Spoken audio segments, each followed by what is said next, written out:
Nunca imaginei que a voz do meu próprio filho, saindo daquele telefone numa tarde de domingo, seria o começo do pior pesadelo da minha vida. Mãe, gostou do chocolate que enviei? Ele perguntou, com um tom que agora, pensando bem, carregava uma ansiedade mal disfarçada. Senti um frio na espinha quando respondi, sem pensar muito. Não comi, Edinaldo. Dei para a sua esposa e seus filhos. E então veio o grito. Um grito que rasgou meu coração de mãe. Você fez o quê? Foi naquele momento exato, com o telefone tremendo na minha mão enrugada, que entendi tudo. Meu filho, sangue do meu sangue, tinha enviado um chocolate envenenado para mim. E eu, Rosalina Peixoto, 67 anos, acabava de descobrir a mais dura verdade da minha existência. Estou aqui hoje, sentada na varanda da minha casa no Jardim das Flores, em Porto Alegre, olhando para as rosas que plantei há décadas, para contar a vocês uma história que nunca pensei que seria a minha. Uma história sobre traição, ganância e, no final, sobre justiça. Mas, principalmente, uma história sobre como a vida pode te surpreender quando você menos espera. Como uma mãe de 67 anos, que dedicou toda a sua vida à família, pode se ver obrigada a lutar contra o próprio filho para sobreviver. Comecei a trabalhar como florista aos 16 anos. Conhecia cada tipo de planta, cada flor, cada cheiro. Foi esse conhecimento, adquirido ao longo de décadas entre pétalas e folhas, que acabou salvando minha vida. Quem diria que a capacidade de identificar aromas estranhos seria o que me impediria de morder aquele chocolate aparentemente inocente? A vida nos prepara de formas misteriosas para os seus maiores desafios. Quando meu marido Antônio faleceu, há 5 anos, pensei que já tinha vivido a pior dor possível. Éramos casados há mais de 4 décadas. Construímos juntos esta casa onde moro. Economizamos para comprar o sítio Águas Claras nos arredores da cidade. Sonhávamos com uma velhice tranquila, cercados de netos. E quando ele partiu, deixando-me sozinha nesta casa grande demais para uma pessoa só, acreditei que nada mais poderia me machucar tão profundamente. Estava enganada. Meu filho Edinaldo sempre foi ambicioso.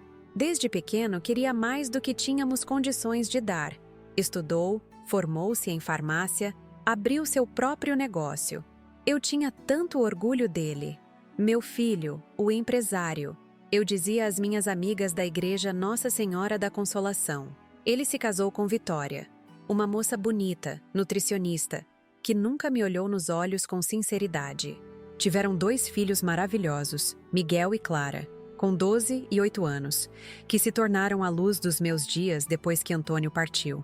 As visitas deles foram ficando mais frequentes nos últimos meses. No começo, achei que era carinho, preocupação comigo. Edinaldo perguntava sobre meus remédios, sobre como eu estava administrando minhas economias. Vitória insistia em ver documentos da casa, do sítio. Dizia que queria me ajudar a organizar tudo. Os netos corriam pelo jardim enquanto os adultos conversavam em voz baixa na cozinha. Eu servia café, biscoitos caseiros, observava. Algo não estava certo, mas eu empurrava essa sensação para longe. Afinal, era meu filho, minha família. Foi numa dessas visitas que tudo começou a mudar. Vitória esqueceu uma pasta marrom no sofá quando foram embora. Encontrei quando estava arrumando a sala. Não deveria ter aberto, sei disso, mas abri. E o que vi dentro daquela pasta destruiu o que restava da minha ingenuidade.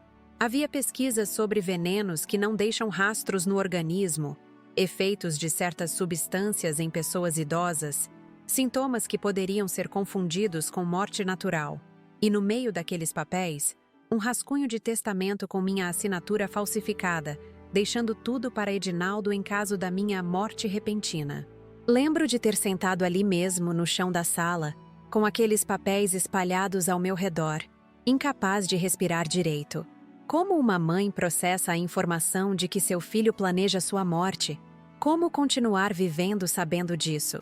Chorei por horas, sozinha naquela casa que de repente parecia mais fria, mais vazia. Mas quando as lágrimas secaram, algo dentro de mim mudou. Uma força que eu não sabia que tinha surgiu. Decidi que não seria vítima. Não depois de tudo que vivi, de tudo que enfrentei na vida. Geraldo Buarque, meu vizinho de 70 anos, ex-policial, Foi a primeira pessoa em quem pensei para pedir ajuda. Tínhamos nos aproximado depois que ficamos viúvos. Compartilhávamos café na varanda nas tardes de domingo. Ele escutou minha história sem interromper, os olhos azuis atentos, as mãos firmes segurando as minhas quando a voz falhava. Quando terminei, ele não demonstrou surpresa. Rosalina, ele disse, infelizmente isso acontece mais do que você imagina. Pessoas idosas, com algum patrimônio, viram alvo dos próprios familiares. Foi Geraldo quem me ajudou a elaborar um plano. Não confrontaríamos Edinaldo e Vitória diretamente. Precisávamos de provas concretas, algo que não pudesse ser negado ou explicado. E então, como se o destino quisesse nos ajudar, o chocolate chegou. Uma caixa elegante, com um cartão escrito à mão, para a melhor mãe do mundo, com amor, Edinaldo. Senti o estômago afundar. Era tão óbvio agora. Não toquei naquele chocolate. O cheiro não estava certo quando abri a embalagem. Anos trabalhando com plantas me ensinaram a reconhecer odores sutis, e havia algo errado ali. Liguei para a doutora Iracema Duarte, médica do posto de saúde que cuidava da minha pressão há anos. Ela veio até minha casa, discretamente, e levou uma amostra do chocolate para análise. Enquanto aguardávamos o resultado, decidi montar uma armadilha. Convidei Vitória para um chá. Disse que estava me sentindo sozinha. Ela veio com aquele sorriso que nunca alcançava os olhos. Ofereci o chocolate que Edinaldo havia mandado, dizendo como estava feliz com o presente. Fingi estar comendo de outra barra enquanto observava. Ela pegou um pedaço mínimo, mal mordeu. Disse que estava controlando o açúcar. Era a confirmação que eu precisava. Ela sabia. O teste final veio naquele domingo, com a ligação de Edinaldo. Geraldo estava na minha casa, gravando tudo. Quando disse que tinha dado o chocolate para Vitória e os netos, o desespero na voz de Edinaldo era palpável. Não era preocupação comigo, era medo das consequências. Medo que sua esposa e filhos tivessem consumido o veneno destinado a mim. E naquele momento, com o telefone ainda na mão e o olhar de Geraldo encontrando o meu, soube que tinha todas as provas que precisava. Não vou mentir, doeu como nunca antes. Doeu mais que perder Antônio, porque pelo menos ele não escolheu me deixar. Meu filho, que embalei em meus braços, que ensinei a andar, que ajudei a realizar seus sonhos, havia planejado friamente minha morte. Por dinheiro, por uma casa e um sítio, para não esperar a herança natural quando eu partisse. A ganância havia envenenado seu coração muito antes que ele tentasse envenenar meu corpo. E agora vocês estão aqui comigo, ouvindo esta história. Talvez se perguntem como consegui força para enfrentar tudo isso. Eu também me perguntei. De onde vem a coragem quando você descobre que seu próprio filho deseja sua morte? Vem do amor próprio, da vontade de ver justiça sendo feita. Vem dos olhares inocentes dos meus netos, que não tinham culpa dos erros dos pais. Vem da memória de Antônio, que construiu tudo aquilo comigo e confiou que eu protegeria nosso legado. Se vocês estão em Porto Alegre, talvez tenham visto esta história nos jornais. Foi um escândalo que correu a cidade inteira. Idosa desmascara plano macabro do próprio filho e nora para herdar casa no Jardim das Flores, diziam as manchetes. Repórteres vieram até aqui, queriam entrevistas, fotos. Recusei a maioria. Não queria espetáculo, só justiça. E hoje, estou contando esta história para vocês, porque acredito que outras pessoas podem estar passando pelo mesmo sem perceber. Outros idosos podem estar em perigo dentro de suas próprias famílias. De onde você está me assistindo? Já ouviu histórias parecidas na sua cidade? Você já sentiu que alguém próximo não era confiável, mas ignorou sua intuição? Quero saber. Quero que compartilhe nos comentários. Esta é uma conversa que precisamos ter como sociedade. E se você ainda não se inscreveu no canal Vovó Lembrou, faça isso agora. Sua inscrição me ajuda a continuar contando estas histórias importantes. Fique até o final para saber como consegui fazer justiça e como minha vida mudou depois disso tudo. Antes de toda essa tragédia vir à tona, minha vida seguia um ritmo tranquilo e previsível. Acordava cedo, regava minhas plantas, preparava meu café sozinha e sentava na varanda para ver o sol nascer sobre o Jardim das Flores. Essa rotina me confortava depois que Antônio se foi. Sabe, quando você perde alguém com quem dividiu mais de 40 anos da sua vida, o silêncio da casa se torna quase ensurdecedor. Cada canto guarda uma memória, cada objeto conta uma história que só faz sentido para quem viveu. Foi nessa casa que criei Edinaldo, nosso único filho. Lembro dele correndo pelo quintal, subindo nas árvores que Antônio plantou, fazendo os deveres na mesa da cozinha enquanto eu preparava bolos de chocolate. Ironicamente, seu doce favorito desde criança. Sempre fomos uma família simples, mas nunca faltou nada. Trabalhei como florista a vida toda. Conhecia cada planta pelo nome, sabia suas propriedades, seus cuidados específicos.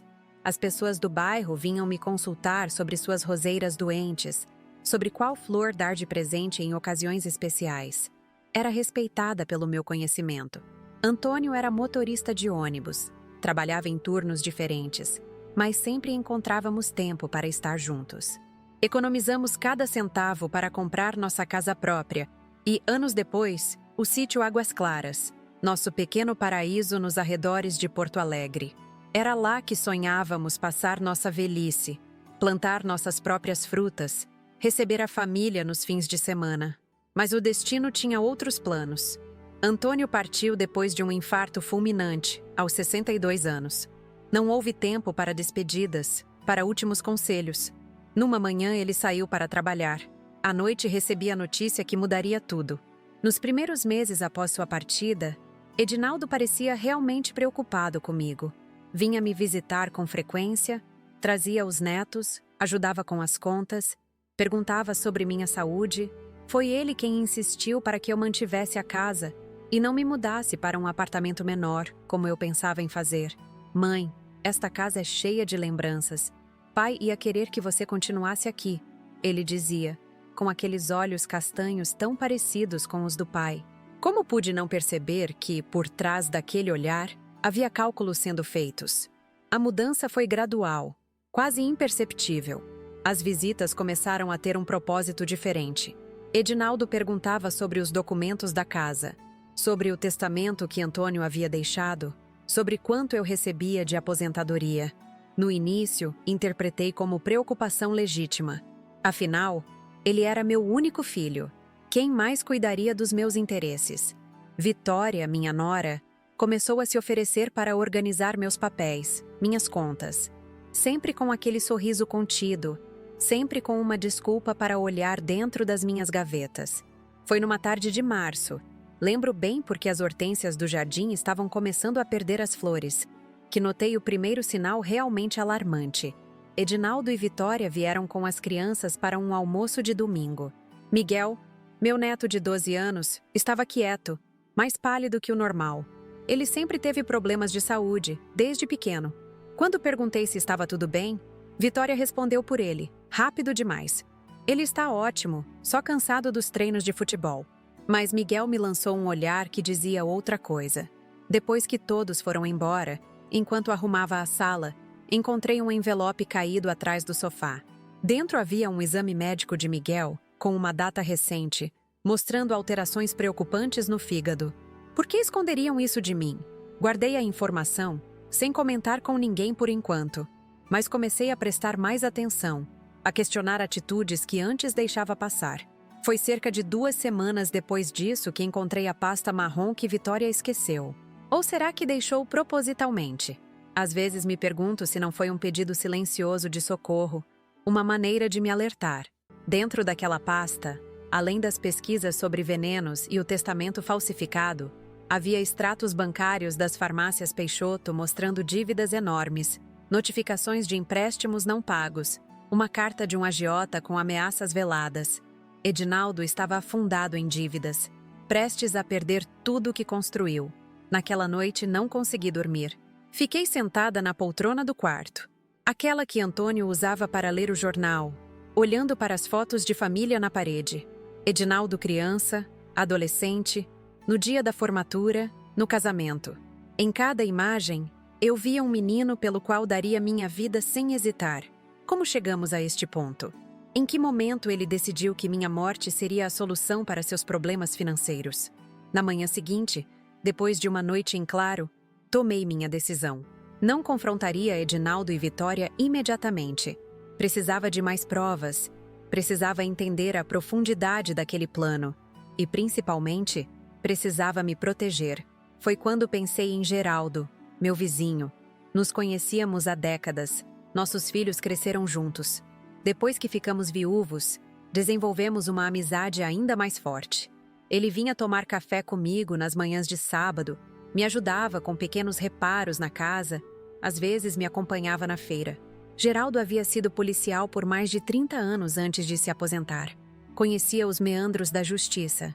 Sabia como construir um caso sólido. Quando contei a ele o que descobri, mostrando os documentos da pasta de Vitória, vi seu rosto endurecer. Rosalina, ele disse, segurando minhas mãos trêmulas. Infelizmente tenho visto muitos casos como o seu, mas você fez bem em me procurar.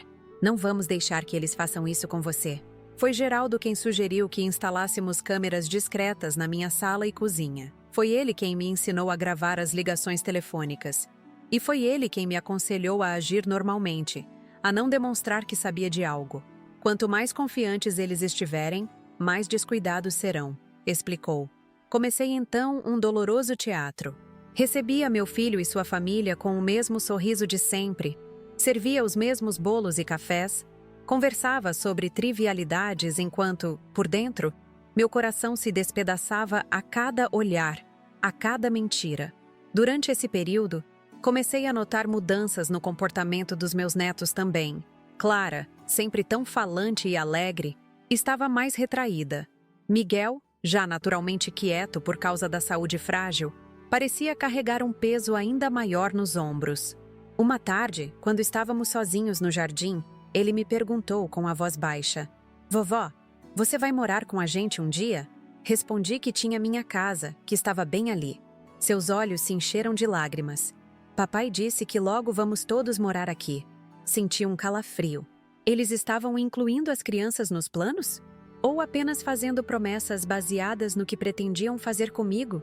Em uma das visitas, Edinaldo mencionou casualmente um médico novo que havia conhecido, especialista em saúde do idoso.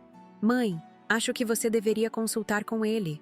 Está na idade de cuidar melhor da saúde." Concordei, fingindo interesse, mas nunca marquei a consulta. Em vez disso, fui até a doutora Iracema, que cuidava de mim há anos no posto de saúde do bairro. Contei a ela parte das minhas suspeitas, sem mencionar meu próprio filho. Ela ficou visivelmente preocupada. "Dona Rosalina, a senhora está certa em ser cautelosa. Infelizmente, temos visto muitos casos de idosos sendo medicados incorretamente por familiares." Ela sugeriu que eu não tomasse nenhum remédio, vitamina ou suplemento que não fosse prescrito diretamente por ela. Também me deu seu número pessoal, para emergências. "Se a senhora sentir qualquer sintoma estranho, me ligue imediatamente, não espere." As semanas foram passando, e a tensão dentro de mim crescia. Cada vez que o telefone tocava, cada vez que a campainha soava, meu coração disparava. Comecei a dormir mal, a perder peso. Geraldo percebeu e me disse que eu precisava me cuidar. "Você precisa estar forte para enfrentar o que vier pela frente, Rosalina." Ele estava certo, como sempre. Comecei então a fazer pequenas caminhadas pela manhã, a comer melhor, a tentar encontrar momentos de paz no meu jardim, entre minhas plantas. Foi durante uma dessas manhãs no jardim que tive uma ideia.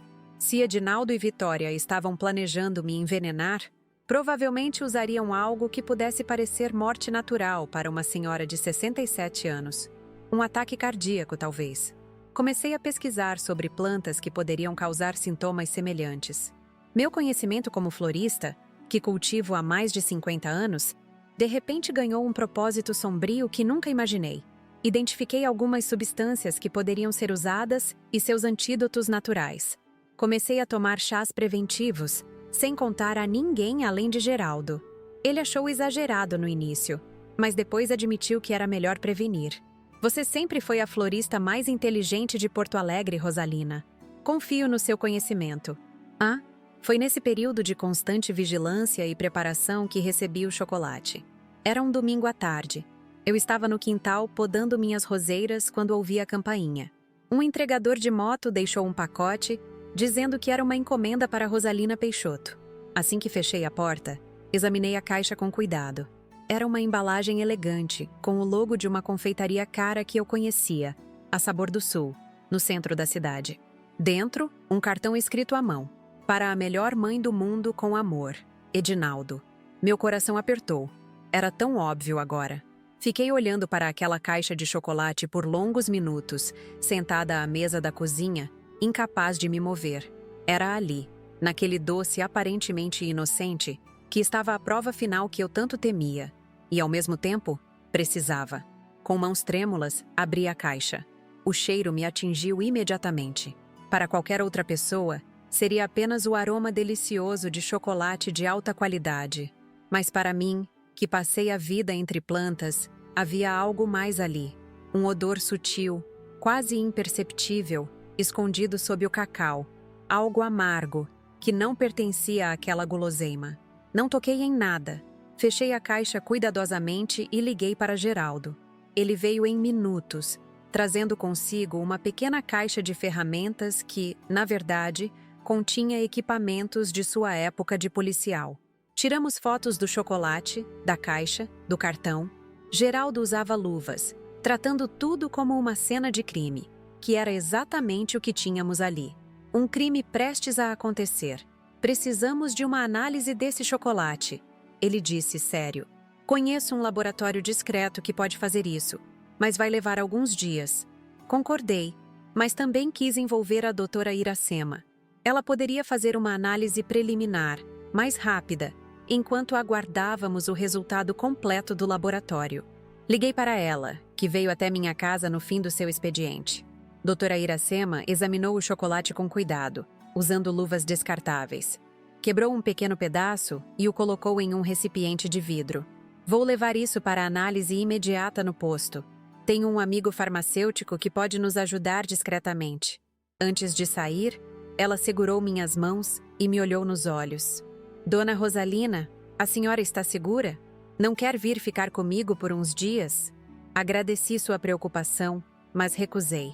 Esta era minha casa, construída com o suor meu e de Antônio. Não seria expulsa dela pelo medo. Além disso, precisava estar aqui para concluir meu plano. Geraldo concordou em ficar mais presente, passando a noite em sua casa, mas vindo me checar várias vezes ao dia. 2 dias depois, recebi as primeiras confirmações. O chocolate continha uma substância tóxica que, em quantidade suficiente, poderia causar um ataque cardíaco em uma pessoa da minha idade, especialmente com histórico familiar como o meu. Meu pai havia falecido de problemas cardíacos. A substância era difícil de detectar em exames post-mortem de rotina, a menos que se soubesse exatamente o que procurar. Era o plano perfeito. A mãe idosa, viúva, morrendo de ataque cardíaco após comer um chocolate enviado pelo filho amoroso. Quem suspeitaria? Mas eu suspeitei. E agora tinha provas. O próximo passo era montar minha própria armadilha. Convidei Vitória para um chá, dizendo que estava me sentindo sozinha e que gostaria de conversar sobre planos para o aniversário de Clara, que se aproximava. Ela aceitou, como eu sabia que aceitaria. Recusar seria suspeito. Geraldo estaria escondido na casa, pronto para registrar tudo. Quando Vitória chegou, notei seu olhar rápido para a cozinha, procurando a caixa de chocolates. Fingi não perceber. Que bom que você veio, querida. Edinaldo me mandou um presente tão especial. Quero compartilhar com você. Vi seus olhos se arregalarem levemente quando coloquei a caixa de chocolates na mesa. São da Sabor do Sul. Dizem que são os melhores da cidade. Ofereci a ela, depois de fingir comer um pedaço de outra barra de chocolate que tinha separado anteriormente. Vitória hesitou. Pegou o menor pedaço possível, mal tocou com os lábios. Estou controlando o açúcar, sabe como é? Insisti educadamente. Mas só um pedacinho para não me deixar comendo sozinha. Ela colocou o chocolate na boca, mastigou rapidamente e engoliu com um gole grande de chá. Depois disso, alegou que precisava buscar as crianças na escola e saiu apressada. Assim que ela partiu, Geraldo saiu do quarto onde estava escondido. Tudo registrado, disse, mostrando-me a pequena câmera que havia instalado. Ela sabia, Rosalina. Estava claramente desconfortável com os chocolates. Concordei, sentindo uma mistura de tristeza e raiva. Tinha agora a certeza que não apenas meu filho, mas também minha nora era cúmplice nesse plano terrível. O teste final veio no dia seguinte, quando Edinaldo me ligou. Geraldo estava comigo, gravando tudo. A pergunta aparentemente inocente: "Mãe, gostou do chocolate que enviei?" foi feita com uma voz que tentava esconder a ansiedade. E minha resposta: "Não comi. Dei para a sua esposa e seus filhos." Provocou exatamente a reação que esperávamos. O desespero, o grito de horror. Naquele momento, com o telefone ainda na mão e lágrimas silenciosas escorrendo pelo meu rosto, tive a confirmação final do impensável. Meu próprio filho tinha tentado me matar. Por dinheiro, por uma casa e um sítio. A ganância havia corroído sua alma ao ponto de planejar a morte da própria mãe. A dor desse conhecimento é algo que carrego até hoje. Uma ferida que nunca cicatrizará completamente. Mas junto com essa dor, veio também uma determinação feroz. Eles não iriam vencer.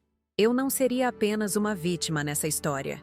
Seria quem faria justiça, quem protegeria não apenas a si mesma, mas também meus netos inocentes, que não tinham culpa dos crimes dos pais. Com todas as provas reunidas, a pasta com os documentos, as gravações, os resultados da análise do chocolate, estava pronta para o próximo passo. Enfrentar não apenas meu filho e nora, mas também o sistema judicial, a exposição pública, o escândalo que se seguiria. Não seria fácil, mas eu, Rosalina Peixoto, florista aposentada de 67 anos, estava mais forte e determinada do que jamais estive em toda a minha vida. A manhã seguinte à ligação de Edinaldo amanheceu cinzenta em Porto Alegre, combinando perfeitamente com o peso que eu carregava no peito. Acordei antes do sol nascer, após uma noite de sono intermitente repleta de pesadelos, onde meu filho sorria enquanto me oferecia chocolates envenenados. A realidade, descobri, pode ser mais assustadora que qualquer pesadelo. Geraldo chegou cedo, trazendo consigo um café forte e a presença reconfortante de quem já enfrentou o pior da natureza humana durante décadas de trabalho policial. Sentamos na varanda, observando a garoa fina que caía sobre minhas begônias, e começamos a elaborar os próximos passos do nosso plano. "Rosalina, precisamos pensar como eles agora", disse Geraldo, seus olhos experientes analisando o jardim como se procurassem invasores invisíveis. "Edinaldo sabe que você não comeu o chocolate, mas acha que Vitória e as crianças comeram. Ele vai fazer alguma coisa, e rápido. Eu já havia pensado nisso durante a madrugada. Ele vai aparecer aqui hoje, tenho certeza. Vai querer verificar se Vitória está bem, se as crianças estão bem, e vai querer saber por que dei o chocolate para eles em vez de comer eu mesma." Geraldo concordou. "E esse é o momento em que precisamos ser mais cuidadosos. Ele estará nervoso, talvez desesperado. Pessoas assim cometem erros, mas também podem ser perigosas." Foi então que decidimos envolver mais uma pessoa em nosso plano: a delegada Solange Ribeiro. Geraldo a conhecia dos tempos de polícia, sabia que era competente e, mais importante, discreta. "Ela entenderá a delicadeza da situação", garantiu enquanto discava o número em seu celular antigo. Uma acusação contra o próprio filho não é algo que fazemos levianamente. Enquanto Geraldo conversava com Solange no quintal, observei o porta-retratos na estante da sala. Uma foto de Edinaldo criança, sorrindo com os 2 dentes da frente faltando, abraçado a um cachorro que tivemos por muitos anos. Como aquele menino doce se transformou no homem capaz de planejar a morte da própria mãe? Em que momento o dinheiro se tornou mais importante que o amor, que os laços familiares, que a própria humanidade? Não tive muito tempo para reflexões. Logo o telefone tocou. Era Vitória, sua voz trêmula do outro lado da linha. "Sogra, estou passando mal. As crianças também. O que tinha naquele chocolate?" A mentira fluía facilmente de seus lábios, mas desta vez eu estava preparada. "Meu Deus, Vitória! Eu não sei! Era um presente do Edinaldo para mim. Vocês precisam ir ao hospital imediatamente." Exagerei na preocupação, na urgência, querendo ver até onde ela levaria aquela farsa.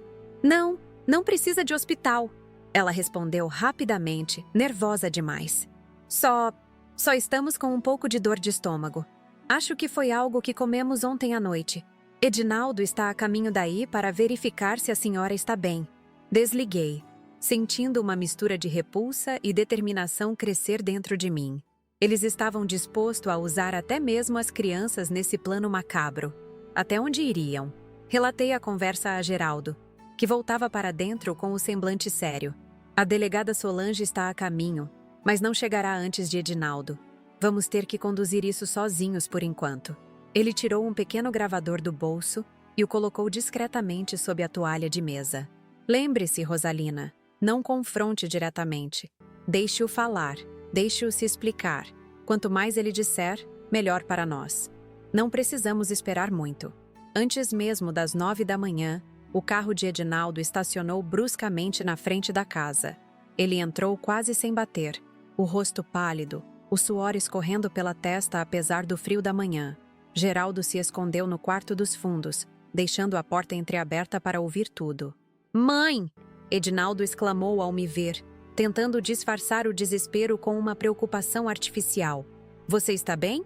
Por que deu o chocolate para Vitória e as crianças? Era um presente para você." Fingi não notar o tremor em suas mãos, a forma como seus olhos evitavam os meus. "Filho, você sabe que estou controlando o açúcar por causa da minha pressão. Achei que as crianças iriam gostar. São tão gulosas para doces." "Aconteceu alguma coisa?" Ele sentou na cadeira à minha frente, passando as mãos pelos cabelos ralos. Um gesto que fazia desde a adolescência quando estava nervoso. "Não, nada grave. Vitória comentou que estavam com dor de estômago. Achei que poderia ser o chocolate. Às vezes esses importados não são bem armazenados. Podem fazer mal." "Importados?" perguntei, erguendo as sobrancelhas. Pensei que fosse da Sabor do Sul, aqui de Porto Alegre mesmo. Pelo menos era o que dizia na caixa. Vi o momento exato em que ele percebeu o erro. Um lampejo de pânico cruzou seu olhar antes de ser rapidamente mascarado. Sim, claro. Mas eles usam ingredientes importados. É isso que quis dizer. De qualquer forma, melhor você não comer, mãe. Vou levar o que sobrou para descartar. Não sobrou nada, filho. Dei tudo para sua família. Observei suas pupilas dilatarem com o medo. Eles pareciam tão felizes comendo aqueles chocolates bonitos. Miguel até comentou que tinha um gosto diferente e especial. Edinaldo levantou-se abruptamente, a cadeira quase caindo para trás. "Preciso ir. Vitória me ligou agora. As crianças estão piorando. Volto mais tarde para ver como você está."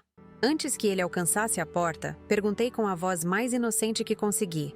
"Filho, onde você comprou esses chocolates mesmo?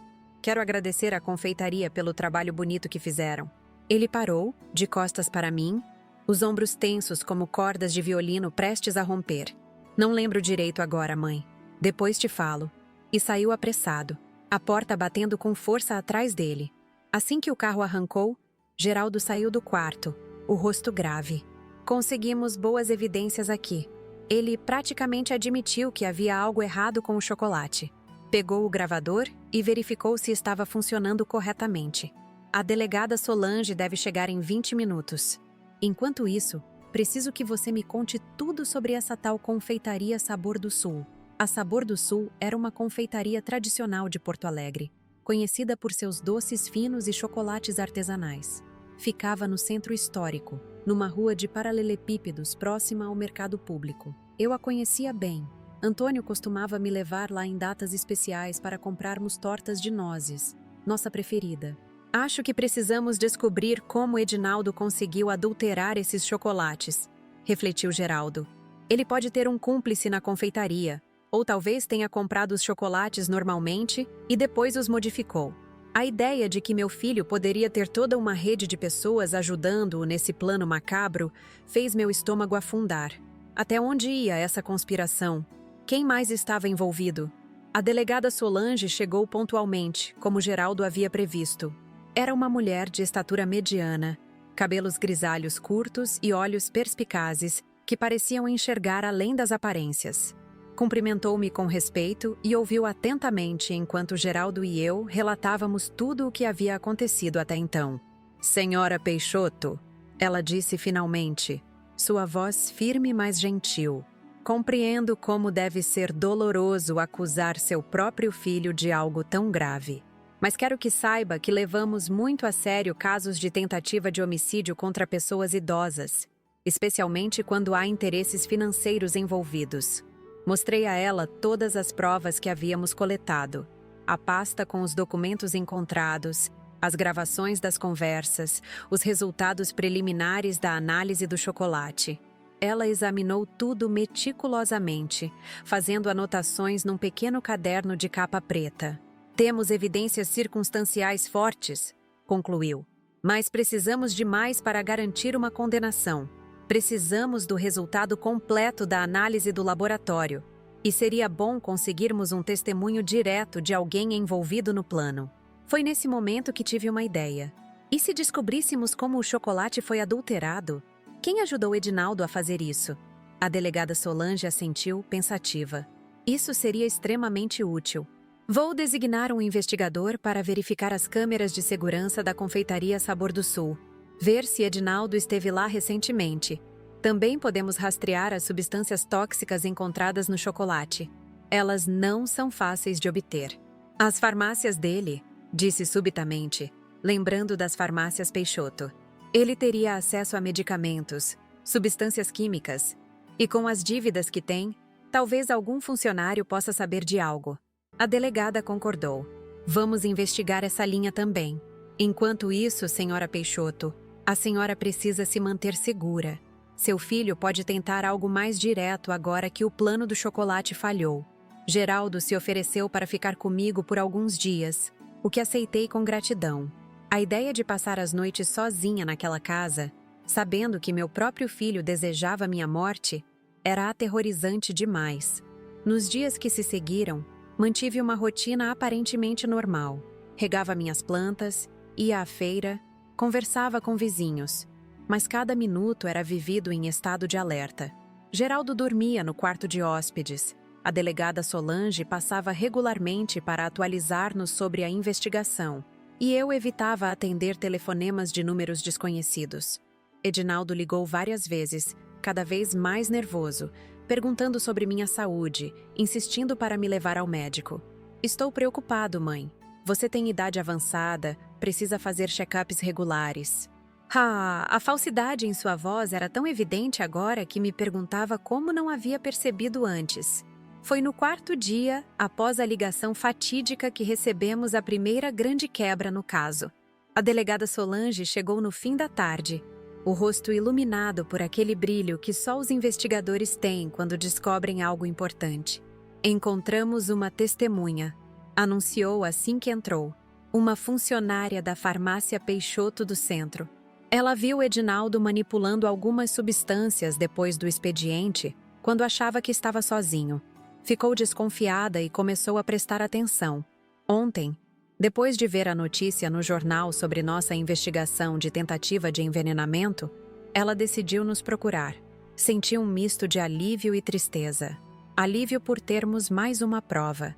Tristeza por cada confirmação adicional da culpa do meu filho. Ela sabe que substâncias eram?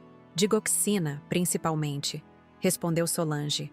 Em doses altas, causa arritmia cardíaca grave, especialmente em pessoas com histórico familiar como o seu. É praticamente indetectável em exames de rotina post-mortem, a menos que se saiba exatamente o que procurar. Geraldo, que estava na cozinha preparando um café, juntou-se a nós com expressão grave. E quanto à confeitaria? Descobriram alguma coisa? Sim, continuou a delegada. As câmeras mostram Edinaldo entrando na Sabor do Sul há 2 semanas, conversando longamente com uma mulher que não era funcionária. Identificamos ela como Cristina Borges, 39 anos. Estamos investigando a conexão. O nome não me era familiar, mas algo no tom da delegada me fez suspeitar que havia mais nessa história. Quem é essa mulher? Solange hesitou por um momento, como se escolhesse cuidadosamente as palavras. Acreditamos que seja uma pessoa próxima ao seu filho. Estamos tentando localizá-la para interrogatório. Uma amante. Não precisava ser dito explicitamente. O constrangimento na voz da delegada era suficiente. Meu filho não apenas planejava minha morte, mas também traía sua esposa. Quantos segredos mais ele escondia? Naquela noite, depois que a delegada saiu, fiquei sentada na varanda por horas, observando as estrelas aparecerem no céu de Porto Alegre. O cheiro das minhas damas da noite, que floresciam no canteiro próximo, enchiam o ar com sua fragrância doce. Pensei em Antônio, em como ele ficaria devastado se soubesse o que estava acontecendo. Pensei em Miguel e Clara, meus netos inocentes, que em breve teriam que enfrentar a dura realidade de terem pais criminosos. No que está pensando? Perguntou Geraldo, juntando-se a mim com 2 xícaras de chá de camomila. Em como a ganância pode corromper completamente uma pessoa. Respondi, aceitando a xícara quente em minhas mãos enrugadas. Criamos Edinaldo com amor, com valores. Nunca fomos ricos, mas nunca faltou nada. Como ele pôde se transformar em alguém capaz disso? Geraldo suspirou, seus olhos refletindo as mesmas estrelas que eu contemplava. Não existe resposta fácil para isso, Rosalina. Vi muitos casos parecidos na polícia. Às vezes são as dívidas, a pressão, o desespero. Outras vezes é simplesmente a ambição desmedida. As pessoas convencem a si mesmas de que estão apenas acelerando o inevitável. A ideia de que meu filho poderia racionalizar meu assassinato como algo justificável me deixou fisicamente doente. Levantei-me abruptamente, precisando me mover, fazer algo com a energia angustiante que me consumia. Preciso ver meus netos, declarei subitamente. Preciso saber se estão bem. Geraldo pareceu alarmado. Rosalina, não acho que seja seguro você ir à casa de Edinaldo agora. Não vou à casa dele. Vou ligar para a escola. Amanhã é segunda-feira, eles estarão lá. A escola municipal Padre Anchieta ficava a poucos quarteirões da minha casa. Miguel e Clara estudavam lá desde pequenos. Eu mesma costumava buscá-los muitas vezes quando Edinaldo e Vitória estavam ocupados. Na manhã seguinte, acordei determinada. Vesti-me com cuidado. Um vestido simples azul marinho, o colar de pérolas que Antônio me dera em nosso quarto no aniversário de casamento, um pouco de batom. Queria que meus netos me vissem forte, normal, a vovó de sempre. Geraldo insistiu em me acompanhar. Concordei, mais pelo seu bem-estar que pelo meu. Caminhamos lentamente até a escola, as ruas do Jardim das Flores pacatas àquela hora da manhã. Ficamos do outro lado da rua, observando a entrada dos alunos. Logo avistei Miguel, com sua mochila pesada demais para seu corpo franzino. E Clara, os cabelos escuros presos em 2 tranças impecáveis. Obra de Vitória, sempre perfeita nas aparências. Vovó! Clara foi a primeira a me ver, seus olhos iluminando-se como sempre acontecia. Correu em minha direção, ignorando o sinal de trânsito, fazendo meu coração saltar a garganta. Miguel a seguiu mais cauteloso, olhando para os lados antes de atravessar. Abracei-os com força, sentindo o cheiro de shampoo infantil, a textura dos uniformes escolares impecavelmente passados. Meus amores, que saudades! Mamãe disse que você estava viajando, comentou Clara, franzindo o senho em confusão. Mas eu vi seu jardim quando passamos de carro ontem. As rosas ainda estavam lá. Troquei um olhar rápido com Geraldo. Eles estavam mentindo para as crianças também. Não estou viajando, querida. Estou em casa, como sempre. Miguel, sempre mais perceptivo que a irmã, me estudava com seus olhos sérios, tão parecidos com os de Antônio. Vovó, está acontecendo alguma coisa? Papai e mamãe estão estranhos. Brigam quando acham que não estamos ouvindo. O sinal da escola tocou antes que eu pudesse responder. Clara pulou impaciente. Temos que ir, vovó. Depois você vai em casa nos visitar? Forcei um sorriso. Claro, meu amor. Em breve. Dei um último abraço neles, sentindo como se pudesse ser o último. Estudem bastante. Obedeçam a professora. Enquanto eles corriam para a entrada da escola, Geraldo colocou uma mão gentil em meu ombro. Eles vão ficar bem, Rosalina. Quando tudo isso acabar, você poderá explicar da maneira certa. Voltamos para casa em silêncio, cada um perdido em seus próprios pensamentos. Eu refletia sobre como proteger meus netos do escândalo que estava por vir, do trauma de ver os pais sendo presos. Eles eram inocentes nessa história toda, mas seriam inevitavelmente afetados. Ao chegarmos em casa, Encontramos a delegada Solange esperando na porta, o rosto sério, mas com um brilho de triunfo nos olhos. Senhora Peixoto, conseguimos. Localizamos Cristina Borges e ela concordou em testemunhar contra Edinaldo em troca de imunidade. Convidei-a para entrar, ansiosa por ouvir os detalhes. No conforto da minha sala, com Geraldo ao meu lado para apoio moral, a delegada nos contou tudo. Cristina é amante de Edinaldo há quase 1 ano. Ela trabalha como representante farmacêutica e foi assim que se conheceram. Quando a situação financeira dele começou a deteriorar, ele confidenciou a ela sobre as dívidas, sobre o medo de perder tudo. Foi quando começaram a planejar minha morte, completei. A voz surpreendentemente firme. Sim, confirmou Solange. Segundo Cristina, foi ideia dela usar a digoxina. Ela tinha acesso aos contatos certos para conseguir a substância sem levantar suspeitas. Edinaldo forneceu informações sobre sua saúde, seu histórico familiar de problemas cardíacos. Eles calcularam a dose exata para parecer um ataque cardíaco natural. E a confeitaria? Perguntou Geraldo. Como conseguiram adulterar os chocolates? Cristina tem uma amiga que trabalha na produção da Sabor do Sul. Pagou a ela para permitir acesso à cozinha depois do expediente. Edinaldo levou os chocolates já prontos e injetou a substância em cada um deles com uma seringa ultra fina. Depois, selaram novamente a caixa com o logo da confeitaria. O nível de planejamento, a frieza com que meu filho havia arquitetado cada detalhe, me deixou nauseada. Precisei me apoiar no braço da poltrona para não desfalecer. E agora? O que acontece? Perguntei. Minha voz pouco mais que um sussurro. A delegada Solange endireitou-se. Seu tom profissional, mas não desprovido de compaixão. Com o testemunho de Cristina, os resultados da análise do chocolate e as gravações que vocês coletaram, temos evidências suficientes para prender Edinaldo e Vitória por tentativa de homicídio qualificado. Já estamos com os mandados em mãos. A equipe deve estar chegando à farmácia Peixoto neste momento para efetuar a prisão de Edinaldo. A realidade daquelas palavras me atingiu como um golpe físico. Meu filho, meu único filho, seria preso. Seu nome estaria nos jornais, sua foto nas televisões. O escândalo seria inevitável. E eu, sua mãe, era a responsável por isso. Mas então pensei no chocolate envenenado, na falsificação do testamento, nas mentiras contadas aos meus netos. Pensei na frieza com que planejaram minha morte, na ganância que corroeu qualquer amor ou respeito que um dia tiveram por mim. Faça o que precisa ser feito, delegada, disse finalmente, erguendo o queixo com uma dignidade que não sabia que ainda possuía. A justiça precisa ser feita, não importa o quão dolorosa seja. Naquele momento, enquanto o sol da manhã iluminava meu jardim através da janela da sala, tomei uma decisão que mudaria o curso da nossa família para sempre. Não seria apenas uma vítima nessa história. Seria uma sobrevivente. E, acima de tudo, seria a avó que Miguel e Clara precisariam nos difíceis dias que estavam por vir. O relógio da sala marcava 3 da tarde quando o telefone tocou.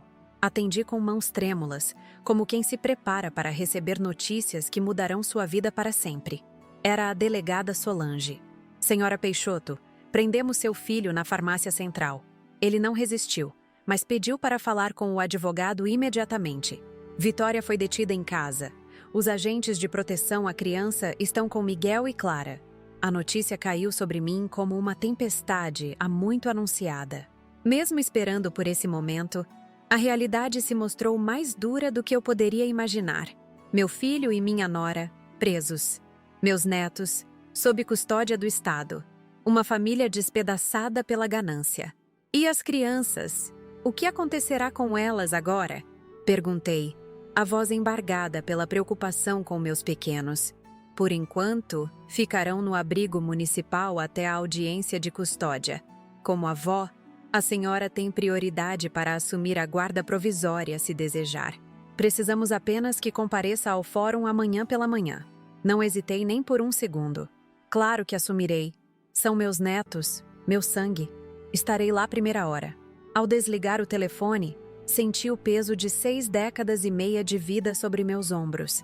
Tinha 67 anos e estava prestes a recomeçar a criar crianças. A perspectiva era assustadora e, ao mesmo tempo, reconfortante. Miguel e Clara não teriam que sofrer nas mãos de estranhos. Teriam seu lar, sua avó, suas raízes. Geraldo, que havia saído para comprar mantimentos, retornou e encontrou-me organizando o quarto que seria das crianças. O antigo quarto de Edinaldo, ironicamente, agora receberia seus filhos enquanto ele ocupava uma cela. Falei com a delegada, comentei enquanto arrumava lençóis limpos na cama de solteiro. As crianças virão para cá amanhã, se tudo correr bem no fórum. Geraldo assentiu, colocando as sacolas sobre a cômoda. Vou ajudar com o que for preciso, Rosalina. Você não está sozinha nessa. Seu apoio incondicional era como um farol em meio à tempestade que se abatera sobre minha vida. Sentei-me na beirada da cama, contemplando o pôster antigo de super-heróis que Edinaldo tinha na parede e que nunca tive coragem de remover. Como explicar a duas crianças que seus pais tentaram matar sua avó? Como preservar o amor que sentiam por Edinaldo e Vitória sem esconder a terrível verdade? Uma coisa de cada vez, murmurou Geraldo, como se lesse meus pensamentos. Primeiro, traga-os para casa. O resto resolveremos com o tempo. Naquela noite, dormi pouco. Revirei-me na cama, pensando em como minha vida havia mudado tão drasticamente em questão de dias. Lembrei-me da última vez que vi Edinaldo antes de tudo isso começar. Um almoço de domingo, ele sorrindo ao trazer uma garrafa de vinho, beijando minha testa como sempre fazia desde menino. Havia carinho naquele gesto? Ou já era apenas encenação, parte de um plano cruel que já estava em andamento? A manhã seguinte trouxe consigo um céu límpido, quase ofensivo em sua beleza diante da tragédia familiar que vivíamos. Vesti-me com cuidado, um conjunto de saia e blazer azul marinho que usava em ocasiões importantes, o broche de pérolas que pertencera à minha mãe, sapatos confortáveis para os longos corredores do fórum. Queria parecer respeitável, confiável, alguém a quem o juiz não hesitaria em confiar duas crianças. Geraldo insistiu em me acompanhar. No táxi, segurou minha mão enrugada entre as suas. Um gesto silencioso de apoio que dizia mais que qualquer palavra. O Fórum de Porto Alegre era um prédio imponente no centro da cidade, com suas colunas de mármore e escadarias que pareciam ainda mais íngremes para minhas pernas cansadas.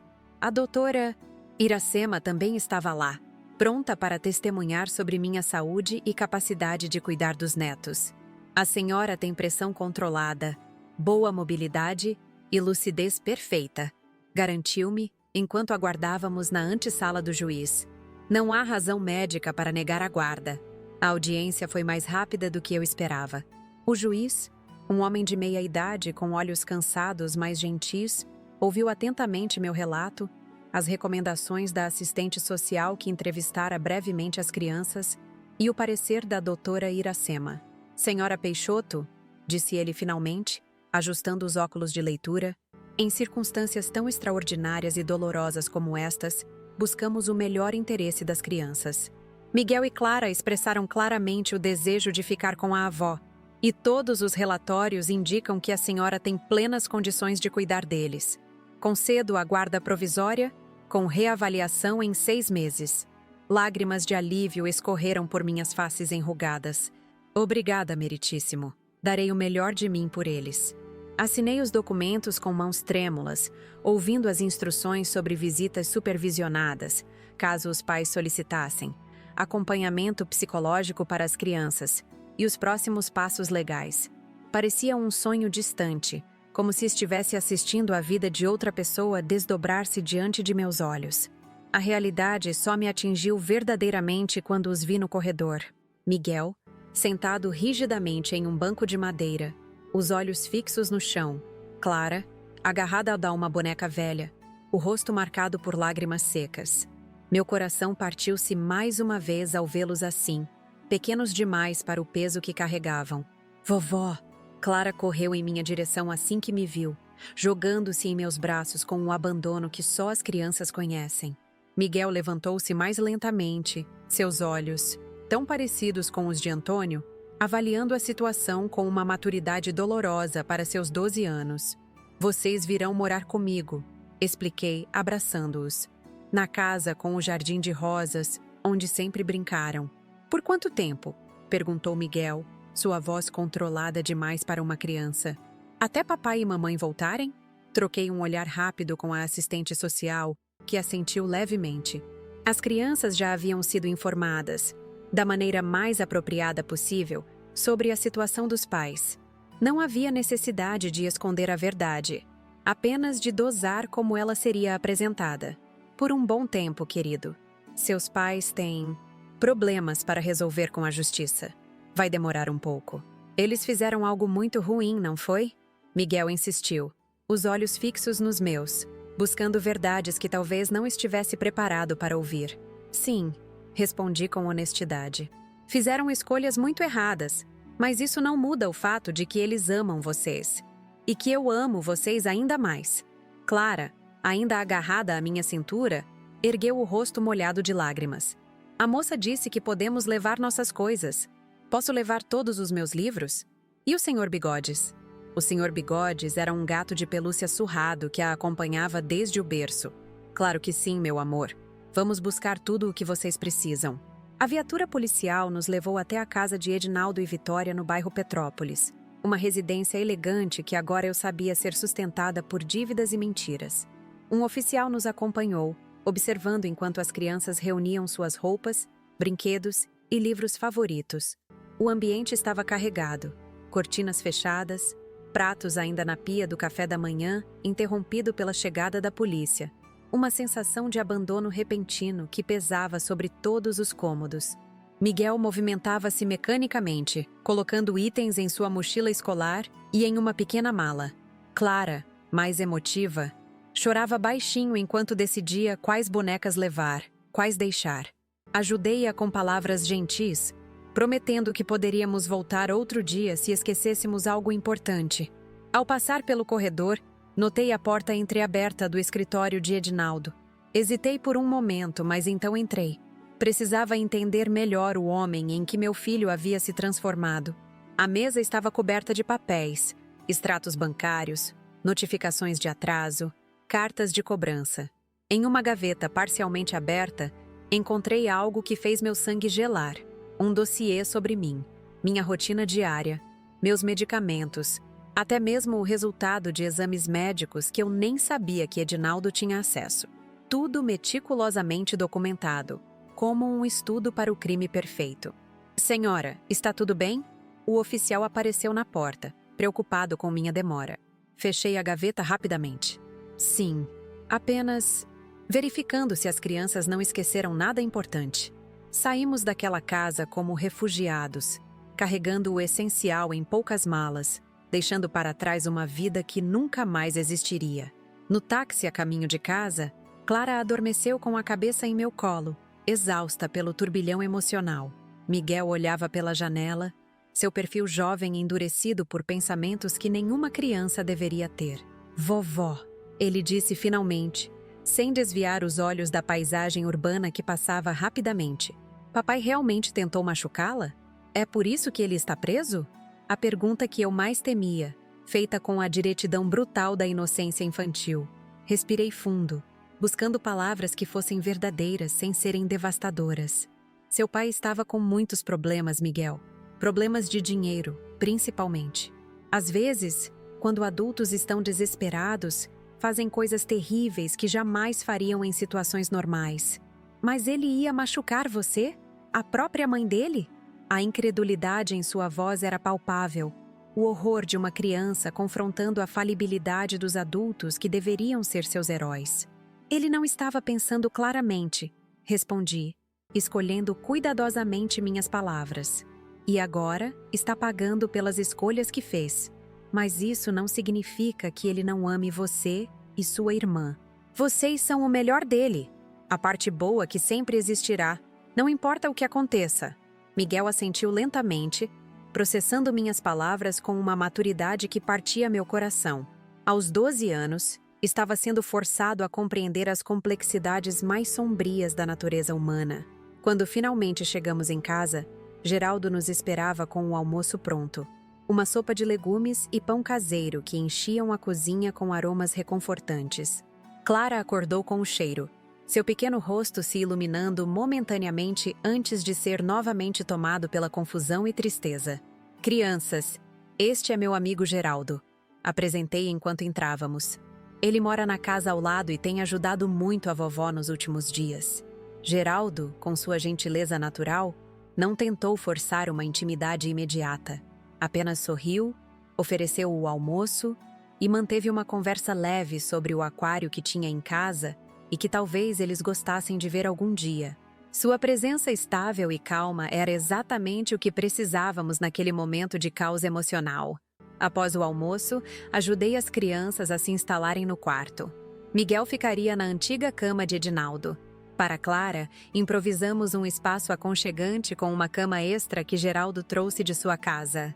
Enquanto organizávamos roupas em gavetas e livros na estante, tentei criar um ambiente de normalidade, falando sobre a escola, que continuariam a frequentar, apenas com um trajeto diferente, sobre o jardim onde poderiam brincar, sobre os bolos que faríamos juntos nos fins de semana. Clara adaptou-se mais rapidamente, como crianças pequenas costumam fazer. Logo estava explorando a casa, redescobrindo cantos favoritos de visitas anteriores, conversando com suas bonecas sobre a nova aventura. Miguel, mais velho e mais consciente, mantinha-se reservado, observando tudo com olhos que pareciam avaliar a solidez deste novo arranjo, como se temesse que também pudesse desmoronar a qualquer momento. Naquela primeira noite, quando finalmente os coloquei para dormir, Clara pediu uma história. Sentei-me na beirada de sua cama improvisada e contei sobre uma princesa corajosa que salvou seu reino de um dragão, não com uma espada, mas com sabedoria e compaixão. Miguel, fingindo desinteresse por ser grande demais para histórias, ainda assim escutava atentamente da sua cama. Vovó, murmurou Clara enquanto seus olhos começavam a pesar. Você é como a princesa da história. Corajosa. Suas palavras inocentes trouxeram lágrimas aos meus olhos. Beijei sua testa, depois a de Miguel, e saí silenciosamente do quarto. No corredor, encostei-me na parede e permiti que o choro contido finalmente viesse. Não apenas pela traição de meu filho, mas pela inocência destas crianças que agora dependiam inteiramente de mim. Geraldo, que havia ficado para ajudar com a transição, encontrou-me assim e gentilmente me conduziu até a cozinha, onde preparou um chá de camomila. Sentamos em silêncio por alguns minutos, o vapor das xícaras subindo como fantasmas entre nós. Como vou fazer isso, Geraldo? Perguntei finalmente, a voz rouca de tanto chorar. Tenho 67 anos, e essas crianças precisarão de mim por muitos anos ainda. Um dia de cada vez, Rosalina, respondeu ele, sua mão calejada cobrindo a minha sobre a mesa. E você não está sozinha. Tem a mim, a doutora Iracema, a comunidade do bairro. Até a delegada Solange disse que estaria disponível para ajudar no que fosse preciso. Assenti, encontrando conforto em suas palavras. O futuro que se desenhava à minha frente era completamente diferente do que eu havia imaginado para minha velhice, mas também tinha sua beleza e propósito. Miguel e Clara me dariam uma razão para continuar, para ser forte quando tudo o que eu queria era desmoronar. Na manhã seguinte, a rotina começou a se estabelecer. Preparei o café da manhã, ovos mexidos, pão com manteiga, suco de laranja, enquanto as crianças se arrumavam para a escola. Clara apareceu primeiro, ainda de pijama, os cabelos desgrenhados, perguntando se poderia ajudar a pôr a mesa. Miguel veio logo depois, já vestido com o uniforme escolar, o rosto recém-lavado, uma tentativa de normalidade em meio ao caos. Enquanto comíamos, discutimos os arranjos práticos. A escola ficava mais longe agora, mas Geraldo se ofereceu para levá-los e buscá-los nos primeiros dias, até que eu organizasse um transporte escolar. Miguel perguntou sobre suas aulas de natação, Clara sobre o balé. Prometi verificar tudo, manter o máximo possível da rotina anterior. E quando poderemos ver mamãe e papai? Perguntou Clara. A pergunta que eu sabia que viria eventualmente. Isso dependerá do juiz e dos advogados, querida. Mas assim que for possível, organizaremos uma visita. Miguel empurrou o prato, subitamente sem apetite. Eu não quero ver eles. Não depois do que fizeram. A raiva em sua voz era palpável. Uma raiva nascida da dor da traição, do abandono, da perda abrupta da segurança familiar. Clara olhou para o irmão com olhos arregalados, depois para mim, confusa. Miguel, falei suavemente. É normal estar com raiva agora, mas seus pais ainda são seus pais. E eles amam vocês. O que eles fizeram foi terrível, mas não apaga os anos de amor e cuidado que tiveram com vocês. Se eles realmente nos amassem, não teriam feito isso. Explodiu ele, lágrimas finalmente rompendo a fachada de controle que mantivera até então. Não teriam arriscado tudo. Não teriam tentado machucar você. Levantei-me e o abracei, sentindo seu corpo pequeno tremer com soluços contidos por tempo demais. Clara juntou-se ao abraço, chorando também sem entender completamente por quê, apenas sentindo a dor coletiva que permeava a nossa nova família improvisada. Ouçam, disse segurando os dois junto ao meu peito. O que aconteceu é complicado e doloroso, e vai levar tempo para entendermos e aceitarmos. Mas algumas coisas são simples e claras. Eu amo vocês mais que tudo neste mundo. Vocês têm um lar seguro comigo. E juntos, vamos encontrar um caminho através desta tempestade. Naquele momento, sentindo o calor daquelas duas vidas confiadas a mim, tomei plena consciência da responsabilidade que havia assumido. Não era apenas sobre sobreviver à traição de meu filho, ou sobre justiça sendo feita. Era sobre reconstrução, sobre criar um novo futuro a partir dos cacos do passado. Mais tarde naquele dia, depois que Geraldo levou as crianças para a escola, recebi a visita da delegada Solange. Ela trazia notícias do caso. Edinaldo confessou, disse ela sentando-se à minha mesa de cozinha, aceitando o café que ofereci, em troca de um acordo para a redução da pena. Vitória inicialmente negou o envolvimento, mas quando soube da confissão dele e do testemunho de Cristina Borges, também decidiu cooperar com a investigação. Quanto tempo eles pegarão? Perguntei, não por vingança, mas por uma necessidade prática de planejar o futuro das crianças. Com os acordos, provavelmente entre 8 e 12 anos para Edinaldo, um pouco menos para Vitória, já que ele admitiu ter sido o idealizador principal do plano. Ela hesitou, como se avaliasse se eu estava pronta para ouvir o resto. Há algo mais que você deveria saber. Durante as buscas nas farmácias, encontramos evidências de outros crimes: falsificação de receitas, desvio de medicamentos controlados, sonegação fiscal. Isso pode aumentar a pena significativamente. Fechei os olhos, tentando absorver o impacto daquelas revelações. Quem era este homem que meu filho havia se tornado? Este estranho que não apenas planejara minha morte, mas construíra todo um império de ilegalidades? As farmácias serão fechadas, continuou Solange. Haverá um leilão judicial dos bens para pagar as dívidas e multas. A casa deles provavelmente terá o mesmo destino. E o dinheiro da venda do sítio? Perguntei, referindo-me à propriedade rural que Antônio e eu havíamos comprado com tanto sacrifício. Quero usá-lo para garantir o futuro educacional de Miguel e Clara. Uma decisão muito sábia, concordou Solange. Sugiro que procure um advogado para criar um fundo ou conta-poupança específica para as crianças, que só poderão acessar quando atingirem a maioridade ou para fins educacionais. Isso protegerá o dinheiro de qualquer tentativa futura de Edinaldo ou Vitória de acessá-lo. Naquela tarde, após a partida da delegada, sentei-me na varanda com meu caderno de anotações e comecei a planejar. Lista de profissionais que precisaríamos consultar: advogado, psicólogo infantil, médico para check-up completo das crianças. Lista de melhorias necessárias na casa para acomodá-los adequadamente a longo prazo. Lista de atividades que poderíamos fazer juntos para construir uma nova rotina, novos momentos felizes. Enquanto escrevia, olhando ocasionalmente para o jardim onde minhas rosas continuavam a florescer, imperturbáveis diante do drama humano que se desenrolava, senti uma estranha paz se estabelecer em meu coração. A vida havia me dado um golpe terrível, mas também uma segunda chance inesperada. A chance de criar novamente, de amar incondicionalmente, de transmitir valores que pareciam ter se perdido na geração anterior. A confirmação da culpa de meu filho, por mais dolorosa que fosse, trazia consigo uma forma de encerramento. Agora eu poderia seguir em frente, não mais paralisada pela dúvida ou esperança de que tudo não passasse de um terrível mal-entendido. A verdade, por mais amarga, tinha seu próprio poder curador. Os meses seguintes passaram em um borrão de audiências judiciais, reuniões com assistentes sociais e adaptação à nossa nova realidade familiar.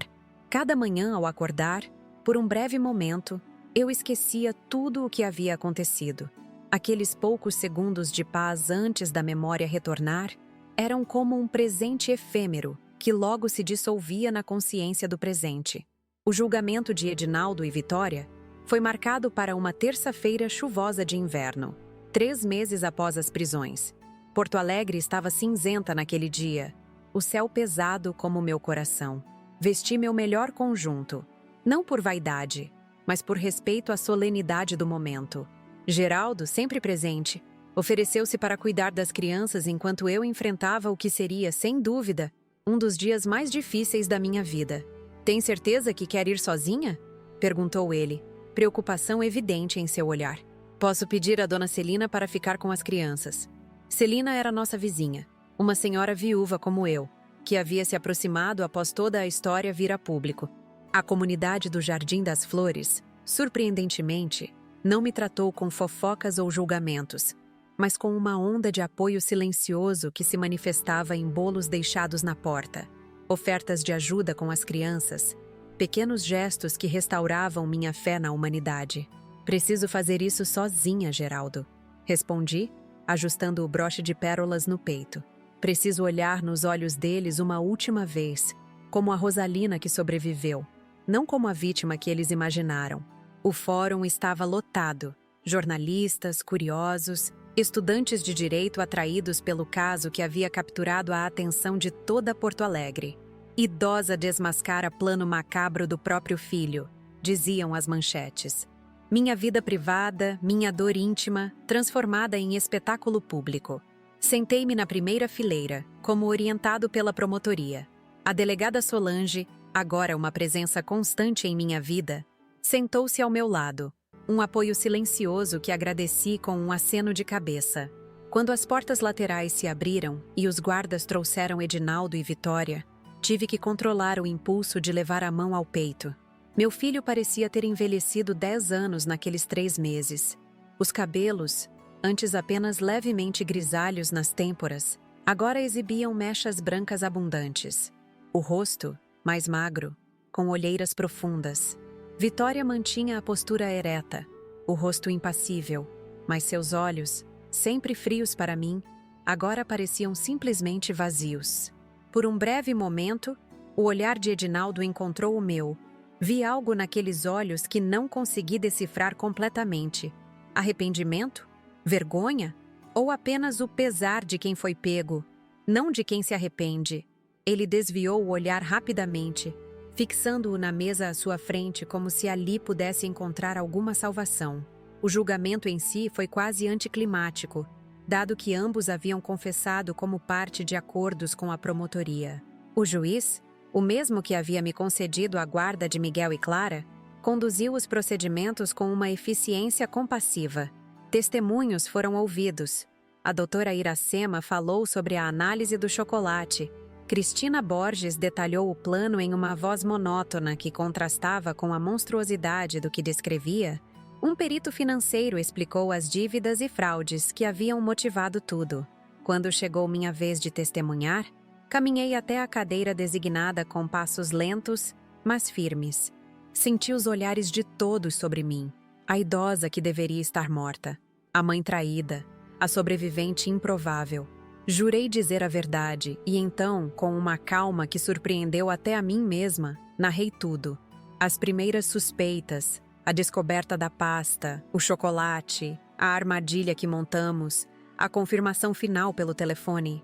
"Senhora Peixoto", perguntou o promotor, "em algum momento a senhora percebeu sinais anteriores de que seu filho poderia estar planejando algo assim contra a senhora?" Refleti por um momento, repassando mentalmente os anos, buscando pistas que pudesse ter ignorado. "Não", respondi finalmente.